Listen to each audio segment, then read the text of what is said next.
In today's video, I'm going to take you step by step through the entire process, how to make your own Mortician rig, and you don't need a rig board to make this. This is going to be a great rig that you need to know how to use right now, as we have a lot of bluefish in the surf, a lot of toothy fish that could bite right through your line, and you will end up losing all of your tackle if you're not careful. This is how I do it. Works for me. Here we go into this video. I put this towel down because our table is really reflective and you wouldn't be able to see anything with the reflections going on. We've got our swivels. These are a little bit heavier duty swivels. You are targeting bigger fish, ones that fight harder. So, and these are, I believe, 4/0 hooks. They're the octopus style, which I like for using a snell. We've got 60-pound mainline that we're going to be using, and 40-pound. Now this is mono. You can use fluorocarbon. I would suggest mono for your mainline because that's going to give you a little bit of stretch. So the first thing we're going to do is we're going to set up our mainline. And what I'm going to do, and you won't be able to see it at all, but I'm going to measure about 3 to 4 feet for a mainline, and I'm going to cut that right there.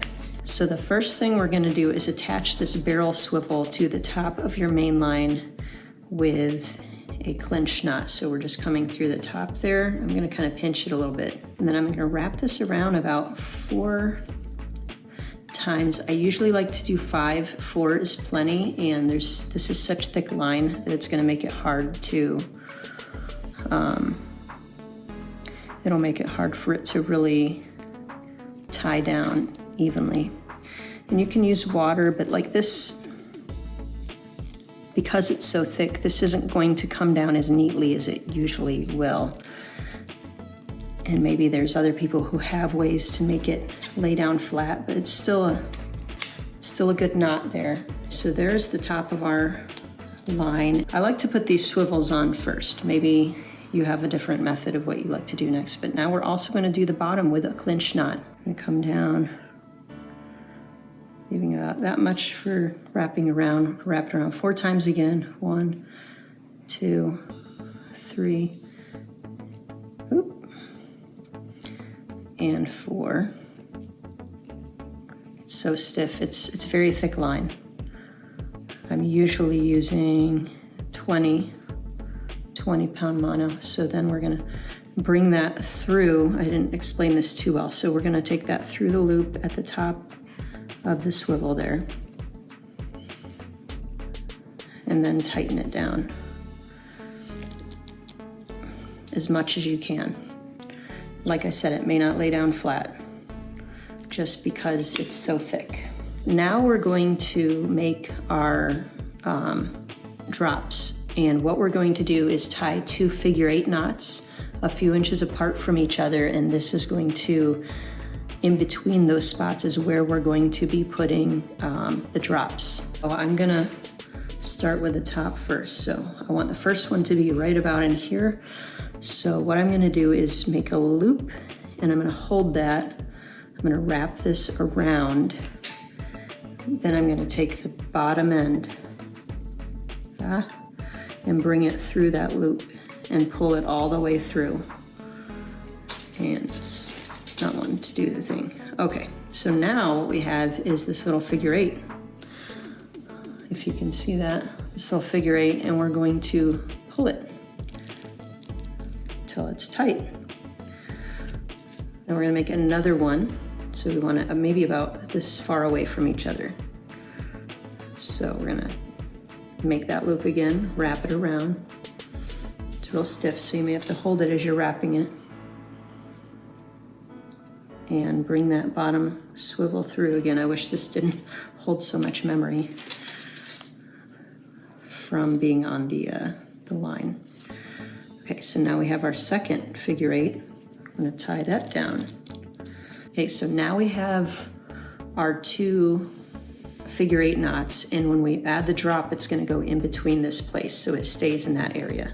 Okay, so the next one we want to have about this far away. We don't want them interfering with each other. So we're going to do this again, wrap it around. By the time you make 1 or 2 of these, you're going to be a master at these figure-8 knots. Tighten it down, a little bit away, make a loop, wrap it around, bring the swivel through. This line keeps wanting to get in the way. All right, then we're gonna tighten that down. So now we have the spots for our drops to go. This one's a little further apart than I wanted them, but that's okay. It's still gonna keep it contained. Okay, so we're gonna start these snells on these hooks. These are 4/0, I believe, octopus style hook. And I switched the line that I'm using. This is actually a 30-pound test fluorocarbon, and it's by Seaworks. They make some good products. So we're gonna first of all take that through the top here. And I just wanted to go lighter than the 40-pound. Wrap it around 1, 2, 3, 4, 5, 6, 7, 8. Hold that there. I'm gonna trim this. And we can trim it shorter in a minute, but then we're gonna bring this right back up through the eye there. Pull it tight. We'll trim this tag end just a bit, but we don't wanna trim it up into the loops.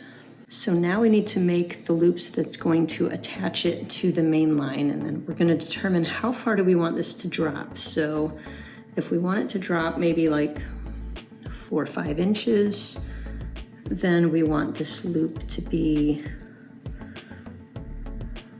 right about here. So yeah, this is way too long. So I'm gonna bring this, wrap it around itself.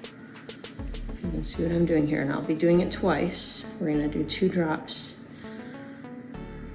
Kind of wrap that around. And you want both of these, so it'll be tighter and tougher. Just making a loop like that. There you go, that's not hard at all. And I'll trim this tag end a bit, like that. So now we're gonna attach this to the main line here. We're going to just feed that hook through that loop we made. We're putting it between those 2 figure-8 knots. Wrap that around, and then pull this tight. So now this can move on this line, but it's not gonna get past those figure-8 knots as long as it stays tighter like that. So there is our first drop, right there. And now we're going to make the second drop. Okay, same thing again. We're gonna start with putting the line through the back. We wrap it around 8 times. 1, 2, 3, 4, 5, 6, 7, and 8. Hold that. Trim your line. Now we're gonna feed that end through the top of the hook. So that should be right back through. Tighten it up. Trim that. Then again, we want maybe a 4 or 5 inch drop, so we're going to put that here, wrap it around, and wrap it around again. And then tighten that. And then here, we're going to trim this just a little bit. All right, and then we're gonna attach this just like we did the first one. We're putting that hook, place that behind the line here between these 2 figure-8 knots. We're bringing this around, bringing it through that loop, and then through, bring that knot through itself and pull that tight. So just like the other one, it's going to stay on the line between those 2 figure-8 knots. And there you go. There is our Mortician rig. You've got 2 drops. If something bites that off, they're not gonna bite the main line. They're going to bite that hook off. Thanks so much for watching this video. I hope it was helpful. If there's variations that you make to this rig, maybe in the weight of line, maybe in the type of hooks that you like to use, maybe whatever bait that you typically like. I like to put cut bait on it, just a piece of mullet. Sometimes I'll add some fish gum to it or whatever like that. But if there's certain things that you like to do to modify this type of rig to make it better, and if you feel free to share that with everyone else, leave a comment below. I appreciate it. If this has been helpful, if you're not subscribed already, go ahead and push that subscribe button. This video originally came from our October beach fishing tips video, and what I'm doing is putting a video out every month of the year to help you catch more fish. So if you're not subscribed yet, you're gonna want to subscribe so that you don't miss any of those videos. We've got December's has already been out for about a week. It's got a couple thousand views already, so jump on there and see what my tips are for December if you're watching this in December. But thank you so much for watching. I appreciate all of you, and as always, tight lines and God bless.